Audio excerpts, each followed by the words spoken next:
Salve, camaradas! O tema do vídeo de hoje é a polêmica sobre o imperialismo hoje e o papel dos Estados Unidos.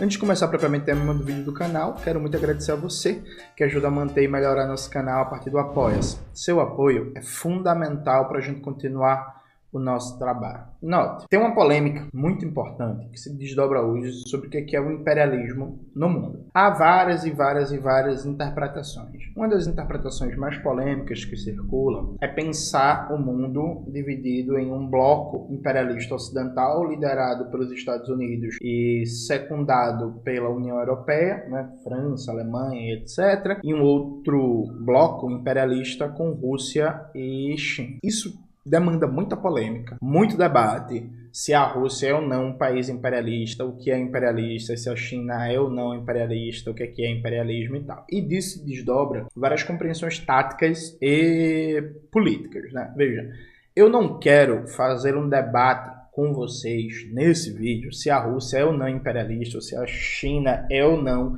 imperialista e o que é imperialismo. Por quê? O meu objetivo aqui é muito mais simples. O meu objetivo aqui é só reforçar a percepção e a compreensão da realidade que, a despeito da leitura que se tenha do imperialismo contemporâneo, não é aceitável que se esqueça que os Estados Unidos é o país guia do sistema imperialista global e é seu principal organizador e defensor, portanto, vetor central da contra-revolução no mundo. Antes de entrar nisso e explicar a motivação desse vídeo com um dado que foi publicado pelo Washington Post, uma matéria importantíssima, eu quero só fazer um preâmbulo sobre a China. Eu venho debatendo muito que a gente tem que ter cuidado com essa ideia de que a China, o BRICS, a nova Rota da Seda vai salvar o Brasil sem que a gente precise fazer transformações internas nenhuma. Há muita ilusão, especialmente setores ligados ao governo Lula, de achar que o BRICS, de que a ordem multipolar, de que a China ou de que a nova Rota da Seda, o Brasil, pode entrar na nova Rota da Seda, depois vai ter um vídeo no canal debatendo sobre isso. Isso vai resolver os nossos problemas sem enfrentar o poder dos bancos, sem retomar o controle do Banco Central, sem fazer reforma agrária, sem confrontar o agronegócio, sem estabelecer um sistema nacional de inovação, sem acabar com o novo teto de gastos, sem democratizar a comunicação, sem enfrentar a questão militar. Em suma, sem enfrentar nada, a gente consegue resolver os problemas fundamentais do povo trabalhador brasileiro e da soberania nacional. E veja, isso é falso, isso é um absurdo. O que não significa que não existam oportunidades importantes de transferência tecnológica, de crédito, de acordos comerciais vantajosos e tal com a China. Isso é outra questão. Mas as oportunidades do cenário internacional, elas só são aproveitadas se são guiadas por um projeto político interno, né? Projeto político que, ao meu ver, tem que ter necessariamente um caráter de revolução brasileira, de horizonte de transformação radical do país com controle da classe trabalhadora, né? Eu debati na live que eu fiz com o Gustavo Gaio Fato essa questão, essa ilusão de que os problemas do Brasil vão ser resolvidos a partir da política externa sem enfrentar a luta de classes no plano externo. Bota aí, Maxwell, na tela a live que eu fiz com o Gustavo Gaio Fato, inclusive da semana passada. E aí, o que eu vou debater com a China nesse momento é só isso. Veja, por mais que se veja como positiva as possibilidades abertas pela China no cenário internacional, nada disso se aproveita sem a luta de classes no plano interno, no plano brasileiro. Só um ponto. Agora veja, qualquer que seja a sua análise sobre a China, e aí me parece inclusive inquestionável que a China tem com vários países uma relação clássica centro-periferia, inclusive dito pelos próprios chineses no sentido de que a China se propôs a se inserir nas cadeias globais de valor e não transformá-la. Se as cadeias globais de valor estão estruturadas em uma relação hierárquica centro-periferia e a China se insere nisso, parece bem óbvio e não polêmico que a China vai reproduzir as relações centro-periferia, como é o caso do Brasil, em que o Brasil basicamente exporta commodities, produtos primários, e importa produtos manufaturados de densidade tecnológica. É a relação clássica centro-periferia descrita pelo Raul Prebisch, por exemplo,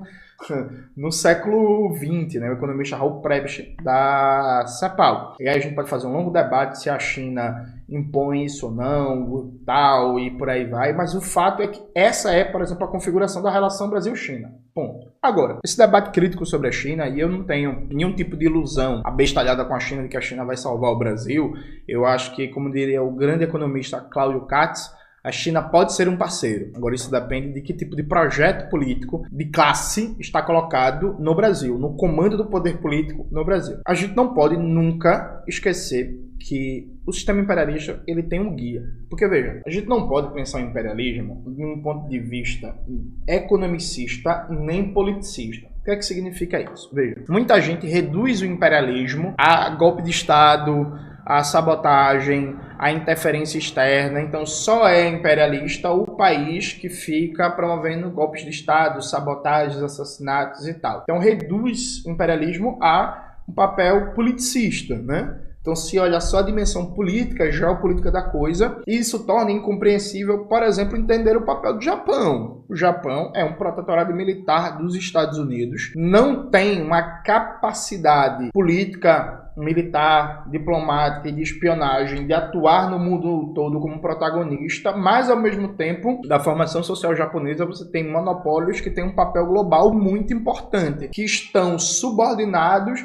a uma superestrutura global construída pelos Estados Unidos. Se você faz uma análise meramente politicista, você vai entender, por exemplo, que o Japão ou a Coreia do Sul não são economias imperialistas com protagonismo na divisão internacional do trabalho, mas sim países dominados pelos Estados Unidos, né? Então você pode até chegar ao absurdo de dizer que o Japão precisa de uma revolução de libertação nacional, porque na verdade o país ele é um protetorado militar dos Estados Unidos. De veja, ele é um protetorado militar dos Estados Unidos, mas isso não nega que seja uma economia com protagonismo global na divisão internacional do trabalho imperialista. Por outro lado, é uma visão, diria, economicista do imperialismo, que vai dizer que imperialismo é exportação de capitais e os elementos de golpe de Estado, de sabotagem, de aparato ideológico de legitimação do capitalismo no âmbito global, de controle do FMI, do Banco Mundial, das instituições globais, da OTAN, é meio que secundário, um epifenômeno, que é a questão central para o processo de exportação de capitais, desconsiderando que há transformações na economia imperialista global e do pós-Segunda Guerra Mundial se estabeleceu um cenário que se mantém até hoje, diga-se de passagem, que não existia antes, inclusive não existia na época que Lenin lançou o Imperialismo, a etapa superior do capitalismo, que é há uma centralização da gestão e reprodução do sistema imperialista em um único país. O cenário da Primeira Guerra Mundial não existe mais, de vários países com um poder mais ou menos ali parecido, econômico, militar, ideológico, de espionagem, por aí vai, que disputam influências no globo. Veja, há um sistema, uma superestrutura imperialista unificada, comandada pelos Estados Unidos. Os Estados Unidos têm mais de 700 bases militares espalhadas pelo mundo. Os Estados Unidos controla a OTAN. Os Estados Unidos têm o maior aparato ideológico de legitimação do capitalismo do mundo, né? O maior soft power do mundo. Os Estados Unidos têm o maior aparato de espionagem e vigilância contra a inteligência do mundo. Os Estados Unidos controlam o dólar, que é a moeda por excelência da economia global. Os Estados Unidos têm a maior capacidade de sanções econômicas, bloqueio econômico e asfixiar economias do mundo, sabe? Os Estados Unidos têm a maior capacidade de pressão diplomática do mundo, etc, etc. Então, veja, a gente não pode olhar para a economia global como na época de Lenin. Várias coisas foram transformadas. Dentre elas, há uma unificação e centralização do aparato de legitimação, reprodução e, consequentemente, de contra-revolução do imperialismo no âmbito global, e esse é os Estados Unidos. A gente está falando de um cenário em que você pode considerar, repito, não estou entrando no mérito desse debate, que a Rússia e a China são países imperialistas. Perfeito. O que você não pode, ao meu ver, é desconhecer o fato que existe uma centralização desde o pós-Segunda Guerra Mundial, e que inclusive vem se aprofundando, com um rebaixamento cada vez maior da Europa, né, nos últimos 30 anos, no cenário político e geopolítico internacional, uma centralização da reprodução política, ideológica, militar, geopolítica do sistema imperialista comandado pelos Estados Unidos, a única superpotência global. Eu não acho que a China seja uma superpotência global. Aí isso é um outro debate e tal, porque não dá para pensar uma superpotência só na dimensão econômica. Hoje, no mundo, existe só uma superpotência global, é os Estados Unidos. E aí, saiu uma matéria muito importante no Washington Post sobre o papel das sanções econômicas. E assim, essa matéria confirma uma coisa que eu venho debatendo. Porque, veja, me parece que o centro da tática para a América Latina, você pode... Enfim, é isso. De novo, não estou dizendo você pode considerar a China imperialista, a Rússia imperialista, falar que existe um bloco imperialista e tal. suave. O que, ao meu ver, não dá, tanto para o mundo, mas principalmente para a América Latina, de você esquecer que o principal aparato de dominação e de contra-revolução é liderado, comandado e organizado pelos Estados Unidos. O inimigo principal, o imperialismo não é um país, o imperialismo é um sistema. Só que, nas características históricas desde o pós-Segunda Guerra Mundial, esse sistema tem comando, tem centralização e tem liderança, e é os Estados Unidos. E aí vamos ver a matéria aqui. Eu peguei um resumo do perfil do Arnold Breton, que está em inglês, né? I not speaking English, só que a gente vai usar o mecanismo aqui, ó. Tradução automática do Google. Fica bom? Bom não fica não, mas também não fica ruim, dá pra ler, sabe? Aí vamos ver o que é que saiu nessa matéria do The Washington Post. E aí vamos acompanhar o resumo aqui do Arnold Breton. Vê o que ele diz. Vamos lá, português. Raramente elogio a grande mídia, mas isso é verdadeiramente o melhor jornalismo do Washington Post, revelando a guerra econômica que os Estados Unidos travam contra grande parte do mundo, especialmente contra os países pobres, com 60% deles hoje sob sanção dos Estados Unidos. Veja, gente, esse dado aqui é chocante. 60% dos países pobres do mundo, que são a maioria a propósito, estão com sanções dos Estados Unidos. Para vocês terem uma dimensão do que isso significa, 1/3 de todos os países do mundo, 1/3 de todos os países do mundo está sob sanções econômicas dos Estados Unidos. Esse é o grau de brutalidade da coisa, né? E aí, continuando aqui. Aqui está o que sua análise revela. Cerca de 1/3 de todas as nações da Terra são agora sancionadas pelos Estados Unidos. Isso afeta desproporcionalmente os países pobres, com mais de 60% de todos os países pobres. Países classificados como países de baixo rendimento pelo Banco Mundial sobre algum tipo de sanção dos Estados Unidos. As sanções tornaram-se uma indústria de lobby e influência incessantemente corrupta e milionária, enriquecendo antigos funcionários dos Estados Unidos que são contratados por países estrangeiros e oligarcas. Biden ao presidente que, por uma ordem de grandeza, teve a maior taxa de sanções, com, em algum momento de sua administração, uma saraivada de mais 6.000 sanções contra países em apenas 2 anos. Veja, gente. Aproveitando que está em eleição, debate sobre a eleição dos Estados Unidos.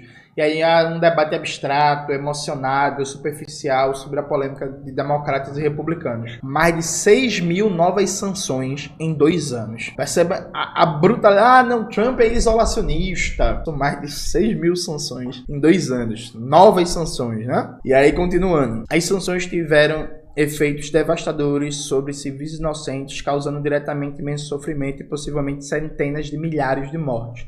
Em Cuba, elas impossibilitaram a importação de suprimentos médicos essenciais. Durante a pandemia, Cuba teve que fazer campanha de solidariedade para conseguir ter acesso à seringa, para dar vacina, tá ligado? Porque assim, por causa do bloqueio, Cuba foi impedida, por exemplo, de comprar seringa.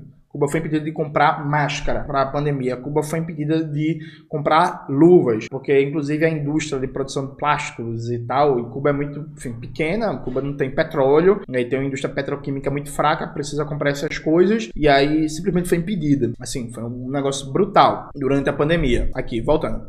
Na Venezuela, contribuíram para um colapso financeiro 3 vezes maior do que a Grande Depressão dos Estados Unidos. A Síria enfrenta sua maior crise humanitária este ano, após uma década de sanções.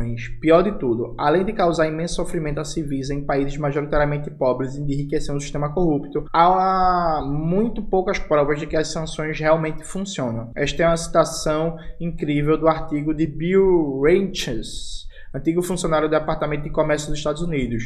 Ninguém no governo tem a certeza de que toda essa estratégia de sanções está sequer a funcionar. Veja, a função das sanções não é funcionar, né? Porque assim, depende, o que é que você entende por funcionar?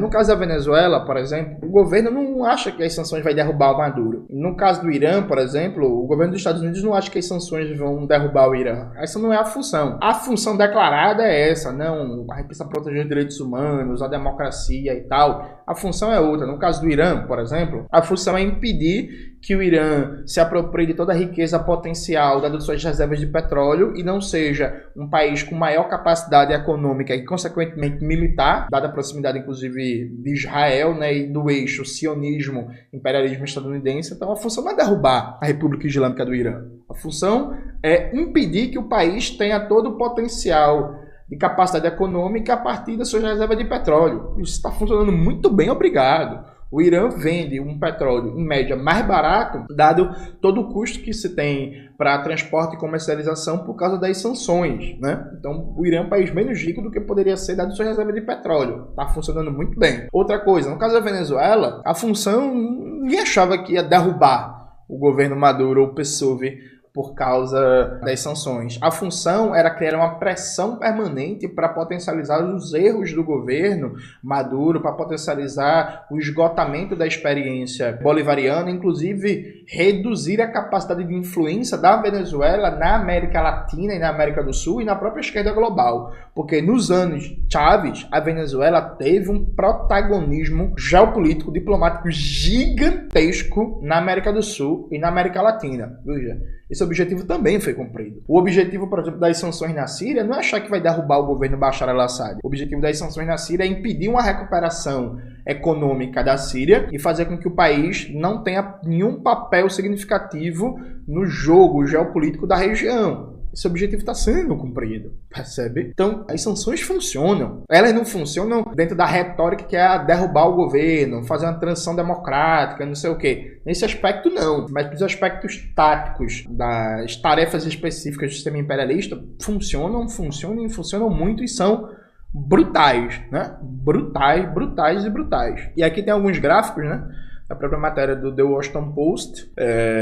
Você tem aqui Sanctions, Heavy Proliferation of Recent Years. Control the match by keep playing the left, the right, in the middle. Proliferação das sanções nos anos recentes, né? E aí tem um gráfico: governo Clinton, governo Bush, governo Obama, veja o governo Obama, né? Governo Trump e o governo Biden. Você pode reparar que nos governos democratas as sanções crescem mais, inclusive, do que nos governos republicanos, né? Mas tudo certo. Vamos lá. E aqui tem a divisão, né, por continentes, né? Ásia, Norte da África, América Latina e Caribe, resto do mundo. Olha o gráfico de aumento das sanções. Assim, um negócio assustador, né? Assustador.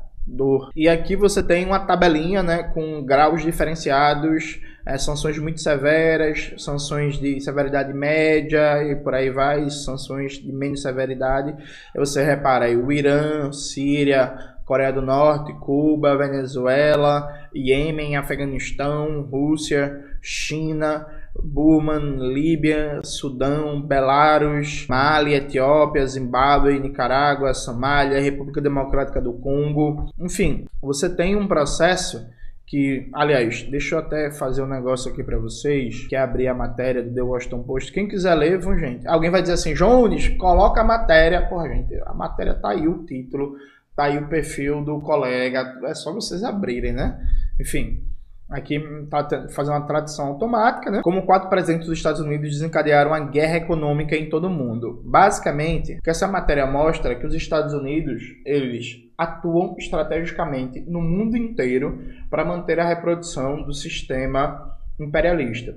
Desde uma perspectiva de impedir, por exemplo, que países ofereçam maior resistência ao sionismo israelense, desde a perspectiva de impedir que vários países se apropriem de seus recursos naturais, desde a perspectiva de enfraquecer governos de esquerda, desde a perspectiva de enfraquecer adversários geopolíticos que não são nada de esquerda, nem projeto para a classe trabalhadora, como é o caso da Rússia. Veja, não há paralelo no mundo hoje. Presta atenção, nada se compara ao poder de atuação global dos Estados Unidos enquanto principal agente organizador da reprodução do sistema imperialista. Então, por mais que se tenha um debate de que a Rússia é imperialista, de que a China é imperialista, enfim, zero bronca, é isso. Não tô, mais uma vez, entrando nessa polêmica, ninguém sério pode esquecer que os Estados Unidos têm mais de 700 bases militares espalhadas pelo mundo, que os Estados Unidos controlam a OTAN, que os Estados Unidos têm o maior aparato de espionagem do mundo, que os Estados Unidos